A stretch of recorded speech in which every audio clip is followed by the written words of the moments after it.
Hola, ¿qué tal amigos? ¿Cómo están? Muy buenas noches. Yo soy Esdras Chabot y esto es Dinero y Poder. La renegociación del Tratado de Libre Comercio de América del Norte impulsó al gobierno de México a buscar nuevos mercados para la compra y venta de alimentos. Está la posibilidad de aumentar sustancialmente la importación de productos como maíz amarillo, soya a países como Argentina y Brasil, más arroz de Vietnam e Indonesia, más productos lácteos de Nueva Zelanda. Para hablar de este y otros temas nos acompaña aquí en el estudio de Dinero y Poder José Casada Rovirosa, secretario de Agricultura, Ganadería, Desarrollo Rural, Pesca y Alimentación, la Zagarpa. Secretario, buenas noches, gracias por estar aquí con nosotros. Me da mucho gusto saludarte. Buenas noches, Adriana Macaros, que tiene buenas noches. Buenas noches. Secretario, el tema del Tratado de Libre Comercio en el área de la agricultura, ganadería, por supuesto, nos abre un espacio, por un lado, para entender claramente cuál es la dimensión del comercio en esta área frente a los Estados Unidos y también las otras variables hacia a dónde podemos también dirigirnos en términos de mercado. A ver, la verdad es que el TLC en términos agroalimentarios ha sido muy conveniente para México y también para los Estados Unidos.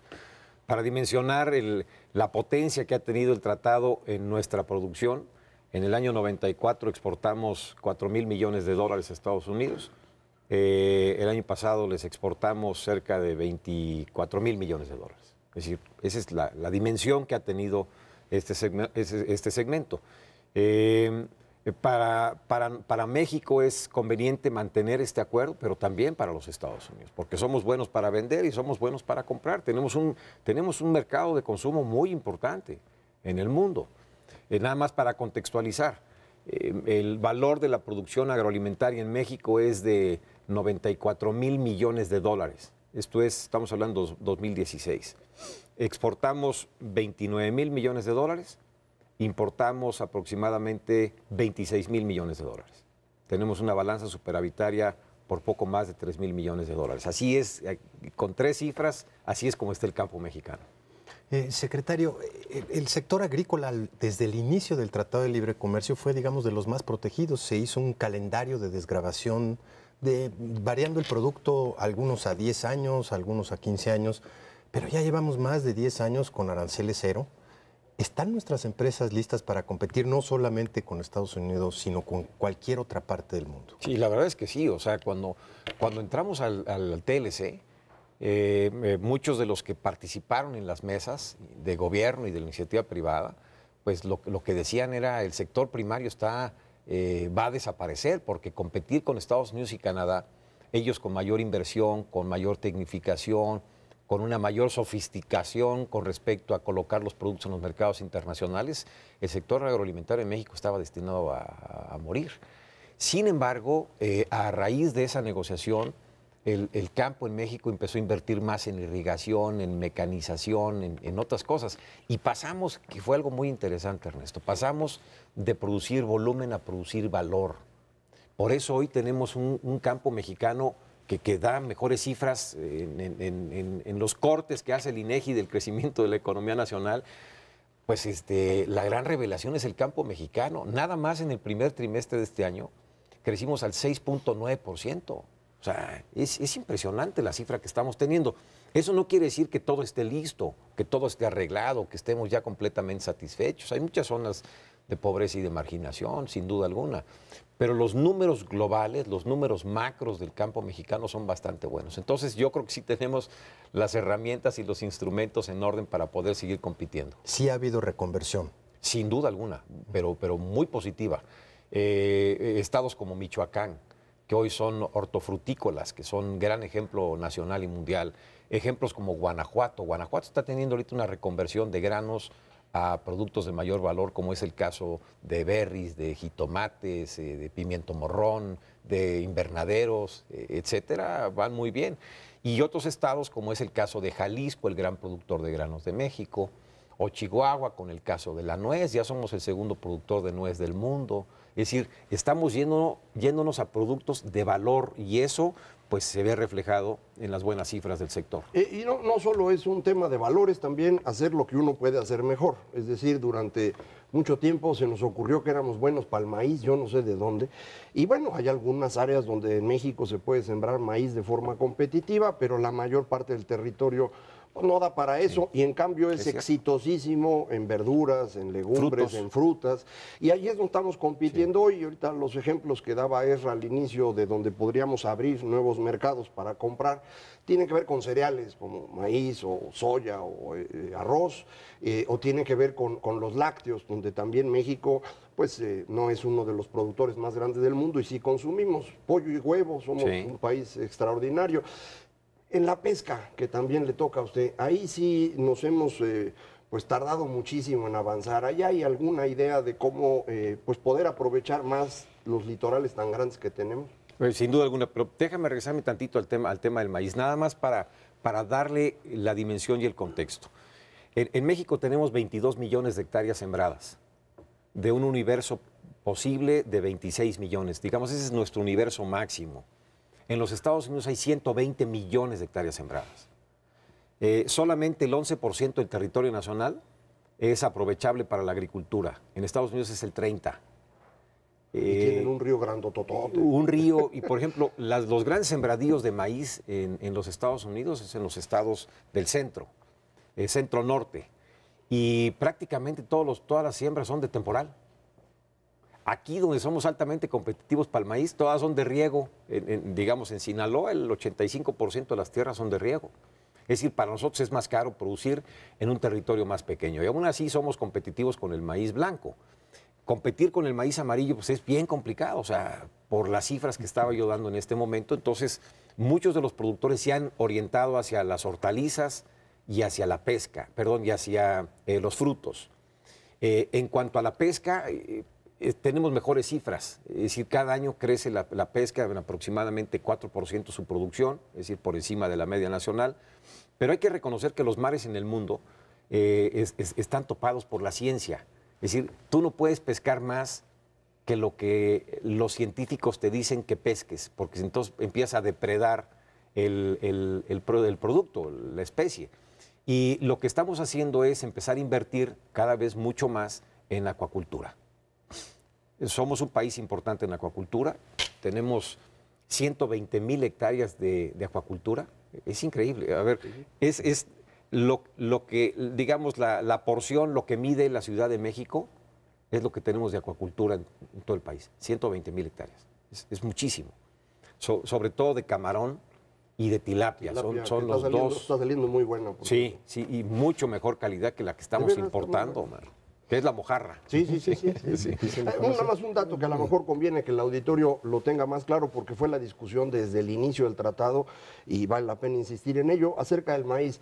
En términos del maíz que consumimos las personas, el que se llama maíz blanco, México es prácticamente autosuficiente. Sí, somos superávit. Y las importaciones tienen que ver con el alimento de animales. ¿Sí? Porque esto siempre lo discuten de que estamos dependiendo del exterior, y bueno, para la comida del diario, para las tortillas, esto no es cierto. Somos autosuficientes, inclusive el año pasado exportamos 1.6 millones de toneladas que sobraban, digamos, del inventario de consumo nacional a Sudáfrica. Este año podríamos colocar también por ahí de 2 millones de toneladas a diversos países. Importamos el amarillo, como tú bien mencionas, lo damos a los animales o para procesos industriales.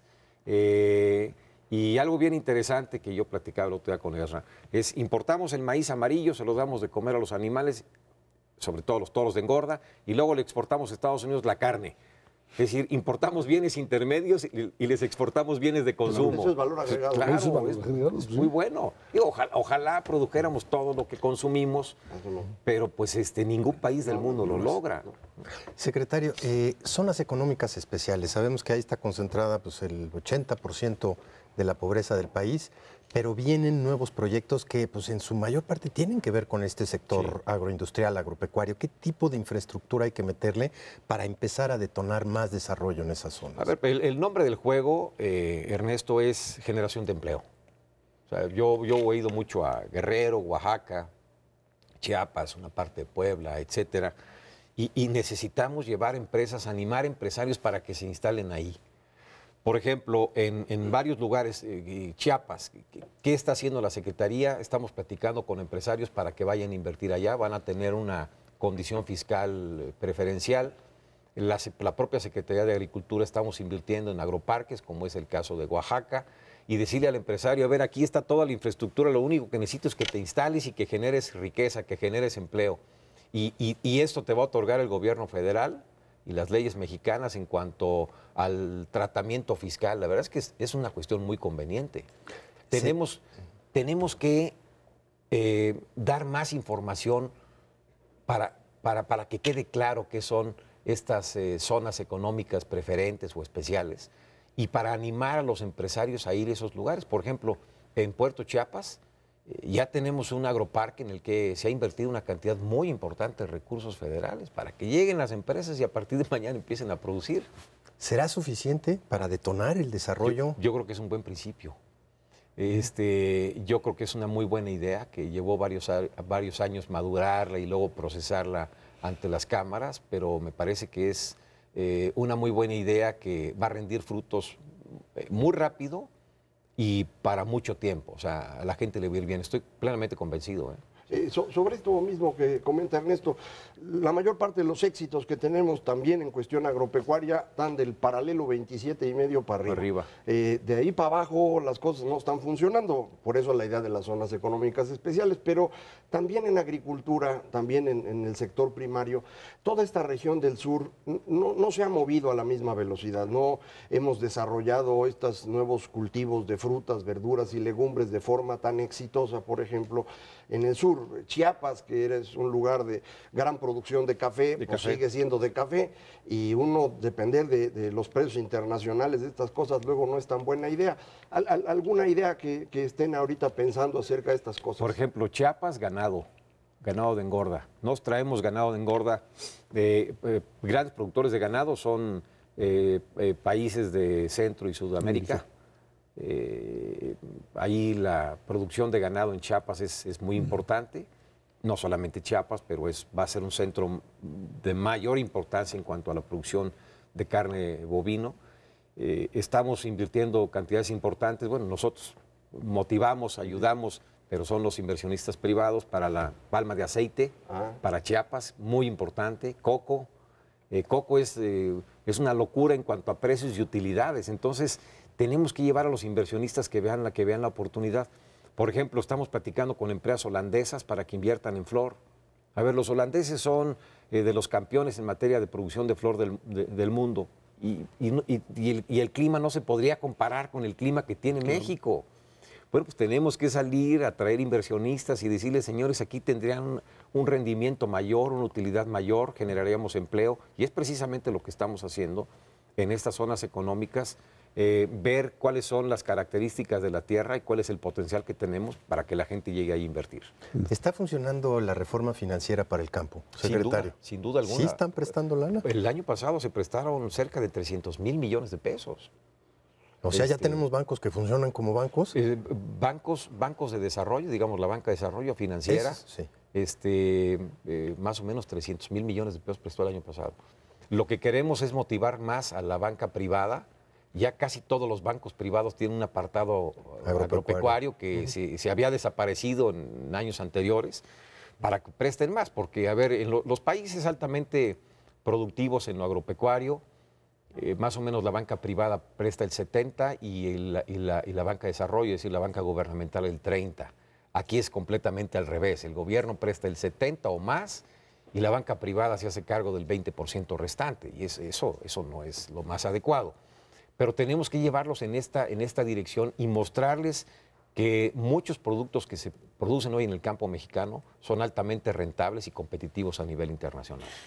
Finalmente, el tema del Tratado de Libre Comercio sigue estando ahí pues como un interrogante, y en medio de esto parecería ser que los que están de acuerdo en que esto no debe ser tocado, hay muchos sectores, pero está también el sector agrícola o agropecuario del otro lado de Estados Unidos, en donde incluso entiendo que hay una muy buena conexión entre el titular de Agricultura y a ver, ellos están preocupados porque el TLC es conveniente para los productores. Somos los principales importadores de maíz amarillo, como se comentaba, los principales importadores de carne de ave, de productos lácteos, de alta fructosa, es decir, de muchos productos que allá se elaboran y que aquí consumimos. Y ellos también son para nosotros fundamentales. El 78% de las exportaciones van hacia los Estados Unidos. Entonces lo que dicen los productores es, pues ¿para qué queremos arreglar algo que no está descompuesto? Siempre habrá detalles que tendremos que estar acordando el secretario de Agricultura de Estados Unidos y el de México. Detalles en función de los intereses de nuestra gente. Lo entiendo eso perfectamente bien. Pero el 99% del sector está en orden. Veamos nada más los pequeños detalles que hacen falta y cuidemos esa gran sombrilla que nos ha venido protegiendo desde el 94, que es el Tratado de Libre Comercio, muy importante. A Estados Unidos le vendemos 1.500 millones de pesos diarios de comida. A ver, 1.500 millones de pesos. Es muchísimo. Imagínate la cantidad de trailers, la cantidad de empleos, la cantidad de tiendas de autoservicio que son surtidas con los productos que hacemos en México. El jitomate, el pimiento morrón, el espárrago, etcétera. Entonces, bueno, pues es una relación conveniente para todos. Pero hay un tema adicional. Tú puedes sustituir importaciones de tazas que hacen en México o en China, pues no tiene problema, o en Tailandia. Pero meterte a la sustitución de alimentos es un tema delicado. Es un asunto de seguridad nacional. Exactamente, es un asunto de seguridad nacional. Y tenemos instituciones, como es el caso de Senacica en México, que se ha venido especializando para que la gente compre un producto que le haga bien a su salud, que nutra, que no le vaya a hacer daño. Tenemos absolutamente casi todas las unidades de producción en México y en los Estados Unidos mapeadas. Sabemos perfectamente bien que lo que tú estás consumiendo en un súper, dónde y quién lo produjo y cuándo.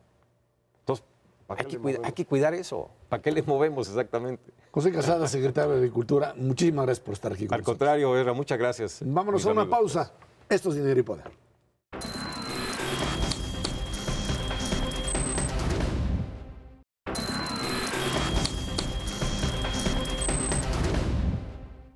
El segundo debate de los candidatos a gobernador del Estado de México fue gris, tan gris como el primero, igual de aburrido. Las propuestas presentadas por los aspirantes a gobernar la entidad mexiquense superan por casi el doble el gasto aprobado de ese estado para este año. Los ataques fueron la constante. Cada uno de los candidatos tomó a su candidato a vencer. Del Mazo se fue contra Delfina, Josefina contra el priista. Juan Cepeda del PRD fue el que dijo que él iba a ganar y que le tiraba ahí le aventaba un tiro, se aventaba un tiro con el señor del Mazo, que desde Nesa, y ahí aguantan los tiros. Bueno, ahí está el debate en algo que es pues muy propio, me parece, de una campaña muy significativa del nivel en el que se encuentran las campañas políticas en México, ¿no? Se supondría que Estado de México tendría que haberse manejado por la propia especificidad del Estado, por lo que representa, en algún tipo de propuesta un poco más concreta, pero la verdad es que ya nos acostumbramos a que el tema de las campañas políticas en México no tiene nada que ver con con algún tipo de modelo de propuesta concreta. Se sueltan cifras y se habla de miles de millones, hay quien propone una refinería, incluso por ahí escuché de alguien que hablaba de una salida al mar. Esa es una buena idea. Bueno, alguna vez para lo el Estado tuvo. de El México. Estado de México originalmente tenía salida a los dos mares, y luego le fueron cerrando y yo creo que por eso hace. Por eso hablan de salidas al mar. Pero bueno, lo cierto es que estamos hablando de una contienda cerrada, en donde pues estaría el candidato priista Alfredo del Mazo tratando de pues mantener esta ventaja que le dan las encuestas a niveles pues mínimos, con la candidata de Morena, Delfina, tratando de sostener esta mínima ventaja, y la candidata del Partido de Acción Nacional, Josefina Vázquez Mota, que se dice pues trata de mantener el tercer lugar, que estaría pues siendo peleado también por un candidato perredista que encontró el código de lenguaje suficiente como para poder incorporarse a la propia campaña. No sabemos con certeza cómo van las cosas, hay muy pocas encuestas y las encuestas estatales en México han tenido muchas dificultades. En el año pasado, que hubo un montón de elecciones, fallaron en todas, no solo las encuestas, sino incluso los conteos de salida y las encuestas a boca de urna no pudieron predecir los resultados, porque pues es difícil medir en México, no están haciendo, creo yo, el suficiente muestreo para poder medir correctamente. Con las pocas que se tiene, pues hay que tratar de hacer lo que hace uno con las nacionales, el promedio para ver en qué dirección van los votos, y con ese promedio lo que yo veo es que el señor Del Mazo estaría probablemente entre 31 y 32%, la señora Delfina Gómez entre 27 y 28%, Josefina Vázquez Mota más cerca del 22%, y por ahí de 17% estaría Juan Cepeda del PRD. Esos son los datos que vienen de las encuestas, pero insisto, no está claro cuál es el resultado posible, lo vamos a ver después. Y hay que recordar que en los estados los aparatos electorales son importantísimos, es decir, el acarreo, pues, el reparto de los tinacos y de las despensas y el dinero en efectivo, y esto es algo que han estado haciendo pues, todos los partidos, pero en particular los dos que aparentemente están en primer lugar, el PRI y Morena, han dedicado un gran esfuerzo a ello. El PRI, pues evidentemente tiene muchos recursos, tienen el gobierno del Estado y tienen el gobierno federal, y como se sabe, pues parte de los recursos vienen de ahí. Morena tiene menos gobiernos, pero pues parece que le sacan más a los que tienen, porque pues ahí van haciendo su luchita. Entonces esto pues va a ser importante, me parece, hacia adelante. Han estado golpeando muy duro a la candidata de Morena con el tema de la honestidad. No es que ellos sean más deshonestos que otros, lo que pasa es que ellos decían que eran honestos y resulta que no, entonces por eso le han pegado más duro, pero no sé si eso tiene impacto entre los votantes, eso lo sabremos después. Lo que es terriblemente decepcionante es que realmente hay pocas propuestas. Todo se ha centrado en decir, sí, yo puedo resolver la parte de la inseguridad, que en cualquier parte de la República es bastante claro que es la principal preocupación de los habitantes, pero muy pocas respuestas. Digo, si quieren tener una salida al mar, primero que controlen el agua de Valle de Bravo. O sea, tienen unos problemas ecológicos gigantescos y no se ven propuestas realmente serias de cómo, bueno, abordar ese tipo de temas que son fundamentales. Yo te diría, sí, se espera una lucha muy cerrada en las últimas semanas con esta incertidumbre que, como bien dice Macario, pues ya no te pueden asegurar nada las encuestas.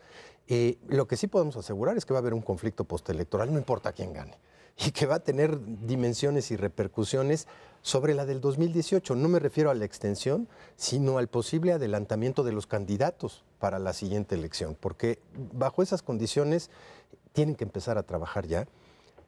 Las posiciones en las que acaben los diferentes partidos sí va a tener una repercusión sobre la del 2018. La verdad es que para el PRD, yo creo que para ellos mismos ha sido una sorpresa que su candidato ya esté en niveles de 15, 16. Yo creo que ellos descontaban 7 y 8%, y tenerlo al doble simplemente para ellos es una muy buena señal hacia el 2018. Los fortalece en términos de una negociación. Y bueno, para el PAN estar peleando por el tercer lugar, yo creo que también es una señal de debilitamiento importante hacia adelante. Y creo que en el tema del PRD, pues la gran apuesta, no solamente del PRD, sino también del PRI, es precisamente el hecho de que ese PRD esté creciendo, porque claro, las zonas en donde el PRD puede crecer son las mismas que pues podría tener Morena.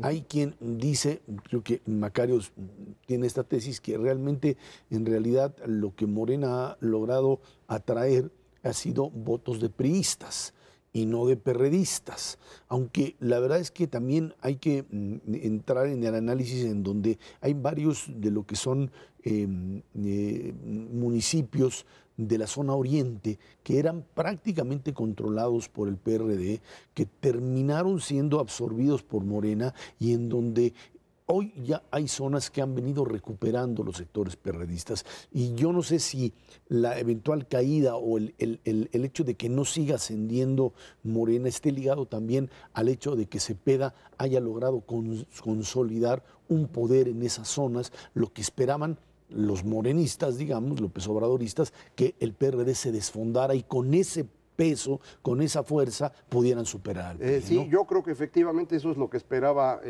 López Obrador y lo está esperando desde el 2015 y lo va a seguir esperando y no va a ocurrir. Esa es la parte que para mí es muy importante. Por eso le está pidiendo ahorita que se sumen y demás, pero eso no va a ocurrir. Morena se llevó la mitad del PRD, eso no hay duda, y todo lo demás que ha conseguido son votos priistas. Esto se encuentra en los datos de 2015 y los de 2016, son las dos elecciones que han participado, y en las encuestas de ahorita ahorita esa sería la señal, es decir, el PRD está manteniéndose más o menos en donde estaba en las elecciones previas que tenemos del Estado de México desde que los votos se cuentan en 94.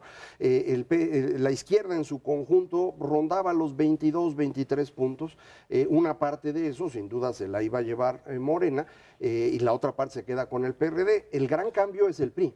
El PRI en los últimos 10 años traía 47% del voto y hoy las encuestas, las más cercanas al PRI, le dan 33. Es decir, perdió 15 puntos y esos 15 puntos son los que colocan a Morena en 28 en este momento o 27.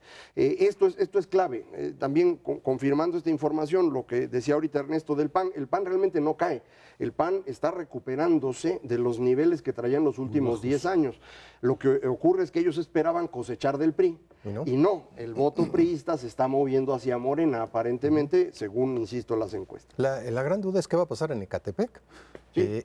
Ese es el municipio más grande del país, aporta la mayor cantidad de votos. ¿Van a votar PRI o Morena? ¿No? Ese es exactamente el punto. Ahí es precisamente donde se va a decidir una elección. Y no hay que soslayar tampoco las elecciones o el resultado que puedan tener los otros dos estados, sin duda alguna de menor relevancia para el 2018, pero un Coahuila bastante disputado. En los dos parece que va perdiendo el PRI, según las encuestas. Estaba bastante empatado con el PAN, pero en Nayarit sí claramente va 2-1. 2-1, ¿no?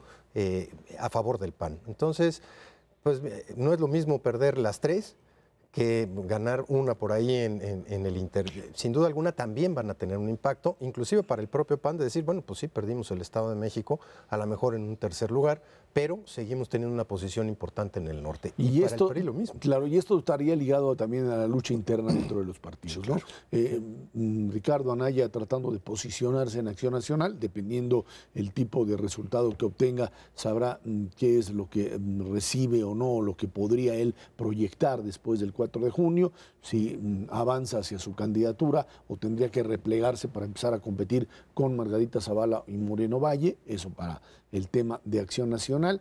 En el caso del Partido de la Revolución Democrática me queda muy claro que un triunfo me refiero a un buen lugar para la figura de Cepeda, los coloca otra vez en la lógica de buscar una candidatura como la de Miguel Ángel Mancera en la Ciudad de México y buscar alianzas ciudadanas de cualquier tipo para tratar de posicionarse otra vez como izquierda. Y el tema de las alianzas, insistiría yo, como un elemento fundamental. Sí.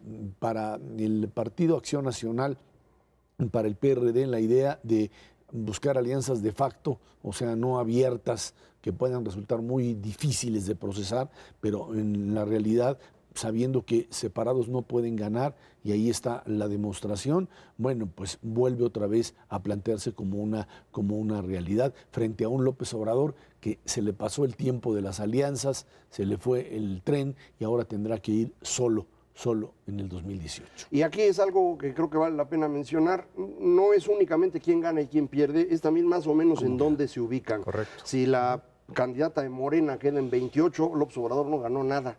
Es decir, está sacando la votación de siempre de la izquierda, entonces está en problemas. Si Josefina Vázquez Mota supera 22%, es un triunfo menor, pero no es una derrota espeluznante, y esto ya le permite a Anaya tener un espacio de negociación. Y lo mismo que tú comentabas ahorita del PRD, que incluso creo que va a cambiar quién es el jefe del PRD en el Estado de México, porque creo que Juan Cepeda pues, va a superar al señor Bautista con facilidad. Por mucho, en el control de las estructuras, y esto cambia muchísimo el cómo el PRD puede jugar hacia adelante.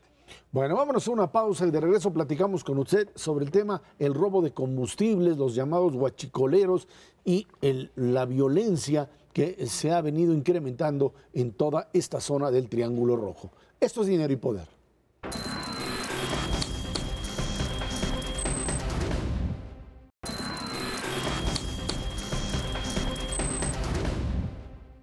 El combate a la ordeña de combustible de los ductos de Pemex se ha convertido en una prioridad para el gobierno federal. El enfrentamiento de la semana pasada en Puebla dejó un saldo de 10 personas muertas y esto empuja a la administración de Peña Nieto a decidir abiertamente un combate contra estos grupos. Sin embargo, el caso se complicó la mañana de ayer con la difusión de un video en donde se ve a un militar disparando a un civil ya sometido, en algo que todavía tendrá que ser verificado en la medida en que, pues por otro lado, se ve otro video en donde uno de estos pues, civiles armados, con armamento bastante pesado, dispara sobre militares.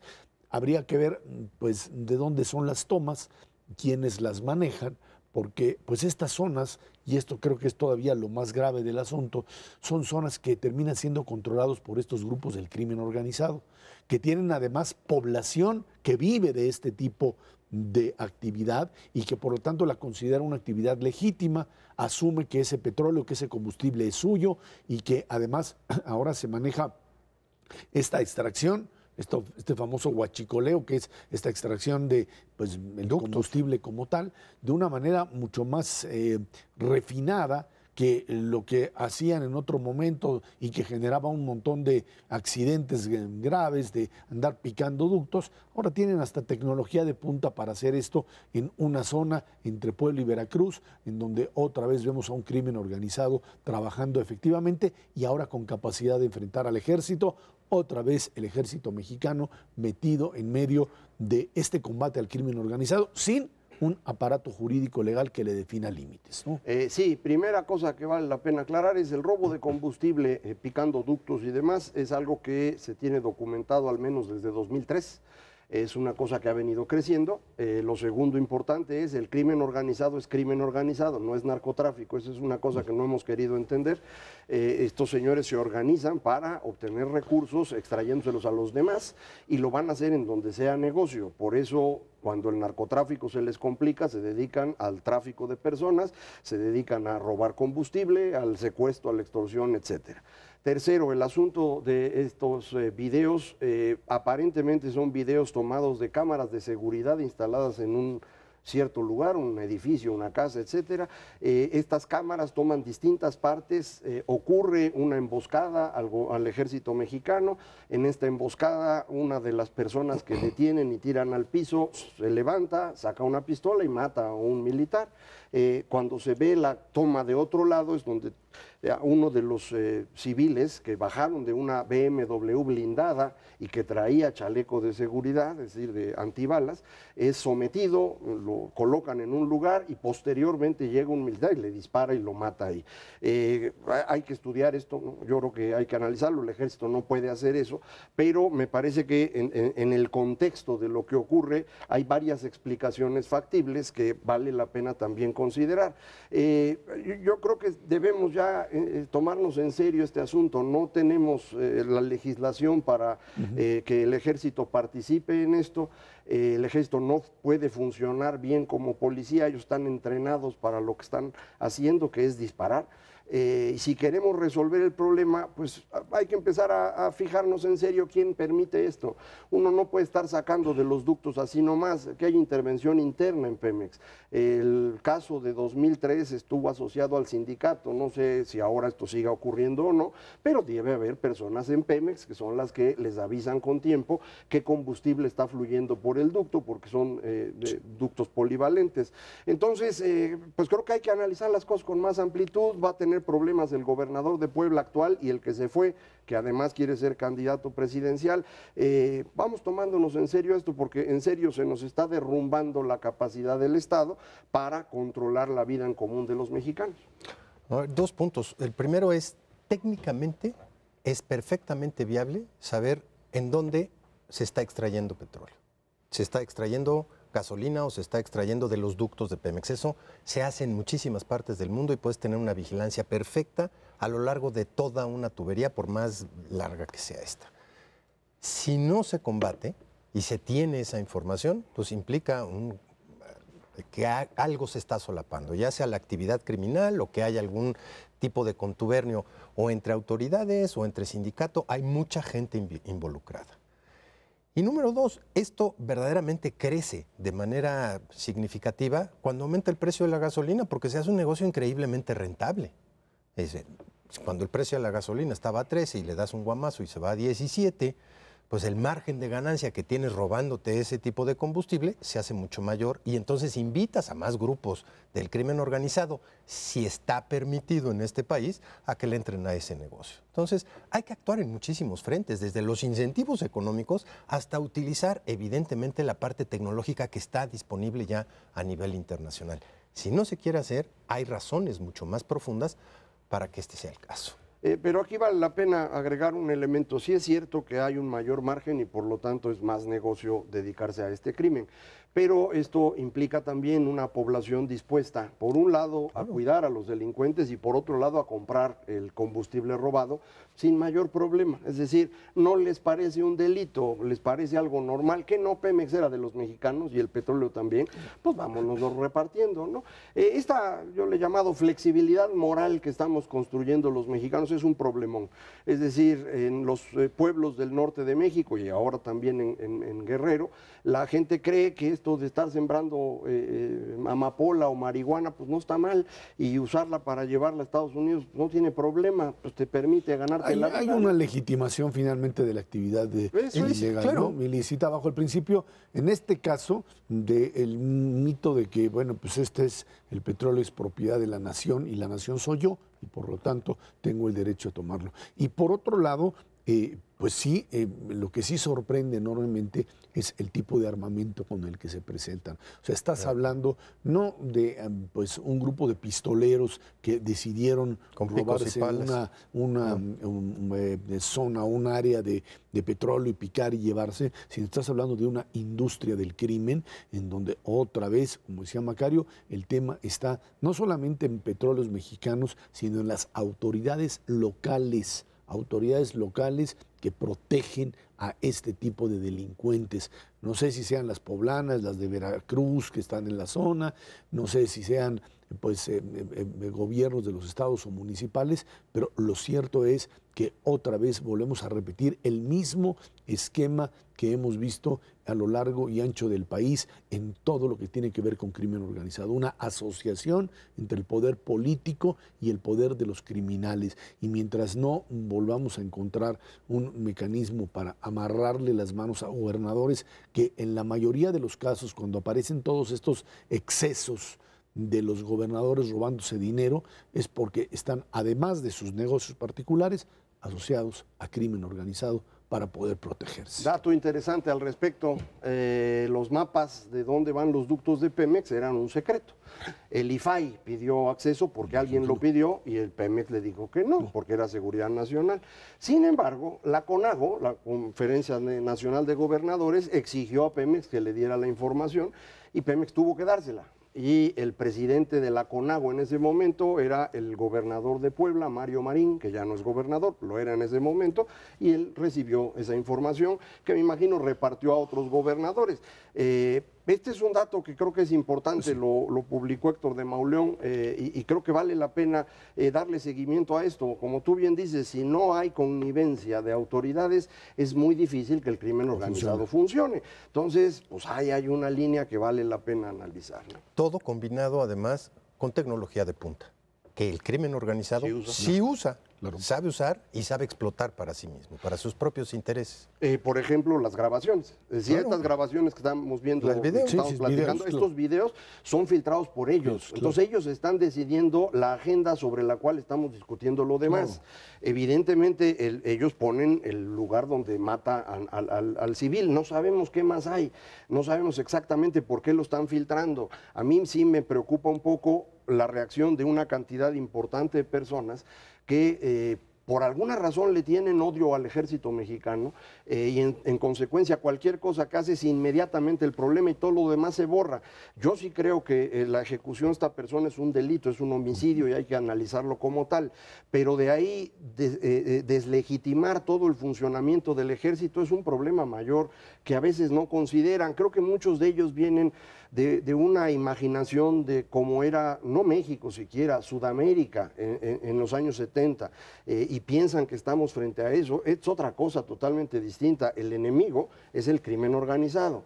A quien hay que controlar es al ejército, no al revés. Aquí parece que el enemigo es el ejército y con los guachicoleros hay que platicar. Eso dijo López Obrador en una entrevista con Ciro Gómez Leiva. Dice, espérate, güey. Claro que sí es, porque finalmente pues, cualquier tipo de ataque al Estado es algo que a mí como proyecto de modelo de Estado en donde yo soy el representante de los pobres, entonces ahí se justifica cualquier tipo de acción. Hasta en tanto no me toquen a mí, porque entonces ahí sí todo es cambia. Donde hay que cambiar todos y cada uno de los elementos. Vámonos a una pausa y de regreso vamos a platicar con usted el nuevo escándalo en los Estados Unidos. La administración Trump hace agua, todavía no se cae, pero eso sí, en el tema del espionaje y lo que representan los controles que ha perdido el presidente norteamericano, está ahí a flor de piel la destitución del director del FBI, James Comey. De esto platicamos después de una pausa aquí en Dinero y Poder.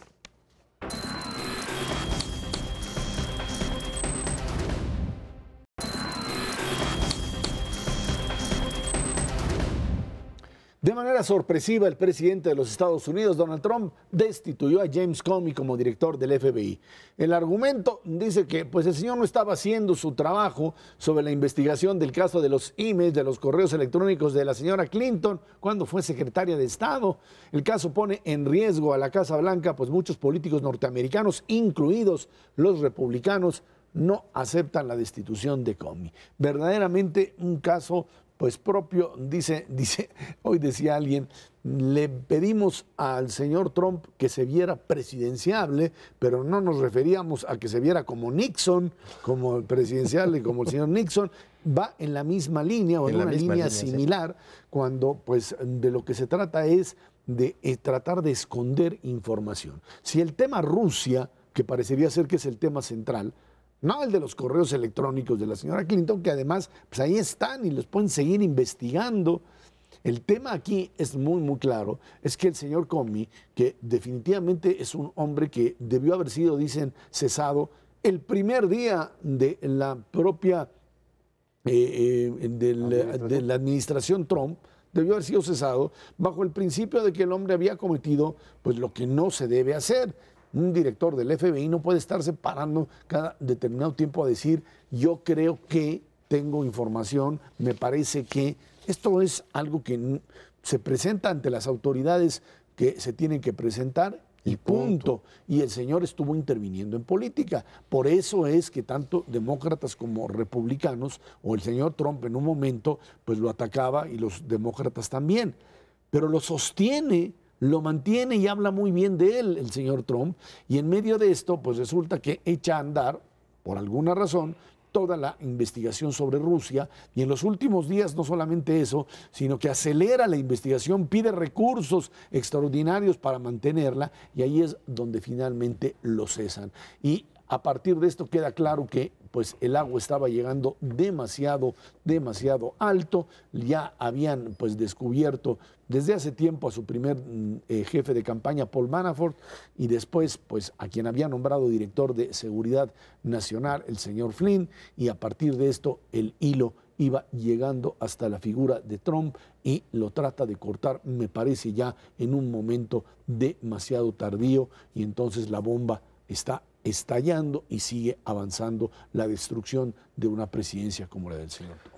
La verdad, muy burdo, y ya está totalmente a la defensiva, tratando de cortar por todos lados. Está muy claro quiénes son sus enemigos. Es todo aquel que ose estar en desacuerdo con él o que inicie algún tipo de investigación. El primero y más evidente de todos es la prensa en general, la de Estados Unidos y la del mundo, y la lucha contra ellos es pues, encarnizada. Recordemos exactamente cómo empezó la lucha contra Nixon, exactamente igual, corriendo al director del FBI, y la investigación la terminaron de hacer la prensa, efectivamente, para encontrar todos los hilos conductores. Tiene muchísimos enemigos, él lo sabe, y pues, desde luego tratar de tapar el sol con un dedo va a ser prácticamente imposible, porque la escalada no tiene término. Veíamos y comentábamos ayer una caricatura que saca el New Yorker en donde sale un rey diciendo, estoy preocupado por mi legado, maten a todos los historiadores. O sea, estoy preocupado porque me investigue el FBI, corran al director general, como si eso fuera a parar este proceso. Está echado a andar y yo veo muy difícil que si realmente hay algo turbio no salga a la luz. Sería muy fácil para Trump si el tema hubiese terminado en unos cuantos funcionarios suyos, parar este asunto diciendo, estos fueron los que lo hicieron, le cortas la cabeza a 2 de estos funcionarios, ahora sí que al estilo de modelo de presidencialismo mexicano. Mexicalpan de las Tunes. Sí, ¿no? Tomas a 2 secretarios de Estado, les cortas la cabeza y hasta ahí llegas. Pero parece que el hilo está llegando demasiado lejos. Sí, vale la pena describir los hechos recientes para que los amigos del auditorio lo tengan totalmente claro. Hace una semana el señor Donald Trump decide que quiere deshacerse del señor Comey y entonces llama al fiscal general, al señor Jeff Sessions, y a su asistente, el adjunto, Rosenstein, y les dice, oigan, yo quiero correr este chango, entonces por favor prepárenme algo. Y lo que hace Rosenstein es escribir un memorándum diciendo la forma como actuó el señor Comey con los correos de la señora Clinton fue erróneo. Esta forma fue errónea porque sacó a la luz un tema que no se había terminado de discutir. Esa información, sin embargo, es falsa. Quien filtra la información no es el señor Comey, es el señor Chaffetz. Él está ya bajo proceso por haber sacado una carta interna del FBI. Comey tuvo que tratar de resolver eso cuando lo habían puesto públicamente, pero no es él quien se mete en política, es gente cercana al señor Trump, como es el señor Chaffetz. Entonces, lo argumentan que esa es la razón. En realidad, unas horas antes de que se anunciara la expulsión, porque no fue ni siquiera renuncia, el despido del señor Comey, el gran jurado de Virginia ya había empezado a emitir los citatorios para las gentes cercanas de Donald Trump, empezando por el señor Michael Flynn, quien fue su consejero de Seguridad Nacional, y está acusado de traición a la patria porque mientras estaba haciendo eso, como funcionario, bueno, más bien como parte de la campaña del señor Donald Trump, era agente extranjero, trabajaba para los rusos y los turcos. Entonces, pues van sobre él. No hay solamente este gran jurado, hay otro en Nueva York, exactamente en el distrito sur de Nueva York, donde el señor Trump corrió hace unas semanas al fiscal de esa región, porque ahí es donde está su edificio. Y este gran jurado está también emitiendo órdenes citatorios, pues, para investigar a otras personas cercanas a Trump. Entonces, lo que Trump percibe es que efectivamente se está cerrando esto, no tiene manera de defenderse y decide, lo corro. Ese es un error mayúsculo, es exactamente el error del señor Nixon en el 73, cuando tenía la investigación encima, en lugar de que pasara la investigación, lo que decide es, corro al fiscal especial que había nombrado para ese caso, el señor Archibald Cox. Ese día le llaman en Estados Unidos la masacre del sábado por la noche, corrió a varios, pero entre ellos al señor, y esa es la acusación de obstrucción a la justicia que lo va a llevar meses después a renunciar a la presidencia. Es exactamente lo que acaba de hacer Trump. Decían ayer que quiénes serían los senadores republicanos que tendrían que ir a avisarle al señor Trump que hasta aquí se acabó, porque hay que recordar que fueron precisamente los republicanos los que llegaron con Nixon a decirle, señor presidente, no hay forma y o te vas a la cárcel. Esa es la otra. Hoy ya comenzamos a ver reacciones de figuras que han estado, sí, muy cuestionando a Trump, pero por otro lado tratando de mantener el equilibrio en el Partido Republicano, que dicen, parece que hasta aquí llegamos. Figuras como John McCain, como Lindsey Graham, todos estos senadores que dicen, es que hay una expresión ayer que era realmente impresionante de parte de John McCain diciendo, es que para cómo están las cosas, parecería que lo que necesitamos es que perdamos el control de las cámaras de representantes y del Senado para que los demócratas finalmente destapen todo lo que aquí está sucediendo, y esto sería una verdadera tragedia, y por eso hay que actuar antes de que esto suceda, en algo que ya pues sí es visto como una señal verdaderamente de alarma, porque además se dicen esto es una crisis constitucional en los Estados Unidos, porque además se está poniendo en riesgo la seguridad de la principal potencia del planeta. El día siguiente que despide a Comey, tiene en la Casa Blanca y en una reunión de una sonrisa como increíblemente difícil de ver en un presidente de Estados Unidos como el señor Trump, con otros mandatarios, tiene a Sergei Lavrov, al canciller ruso, y tiene al propio embajador al embajador ruso en Washington. Los tiene en el Salón Oval de la Casa Blanca, sin periodistas, sin servicio secreto que lo vigile. Tiene ahí solamente a la prensa rusa, a la agencia TASS, que es la única que toma. Quién sabe si le pusieron ahí algunos micrófonos, y en una reconciliación con la Rusia que invadió Ucrania, con la Rusia que apoya a Bashar al-Assad, en algo que es visto ya como un verdadero problema de seguridad, no solamente para los demócratas, para la oposición, sino para muchos sectores republicanos que dicen todo tiene un límite. Y frente a eso, pues lo que nos preocupa a nosotros, toda la parte de negociación del Tratado de Libre Comercio, como que pasa a un segundo término. O sea, están discutiendo palabras mayores, están discutiendo política de Estado, y una cosa que puede poner al borde de la quiebra al Partido Republicano, pero al país en su conjunto. Eso sí está verdaderamente dramático. Y pues la pregunta que se hace uno, ¿qué pasa si efectivamente renuncia Donald Trump para que no haya esta problemática? ¿Cómo nos va a ir a México? Ahí hay una cosa que es muy importante. Hoy en la mañana hubo una presentación de parte del el director del FBI, que se quedó en su lugar. Dijo, la investigación continúa, ya no vamos a informar a la Casa Blanca. Pero además dijo algo muy importante, el vicepresidente Pence estuvo en todas las reuniones de Flynn con el embajador ruso.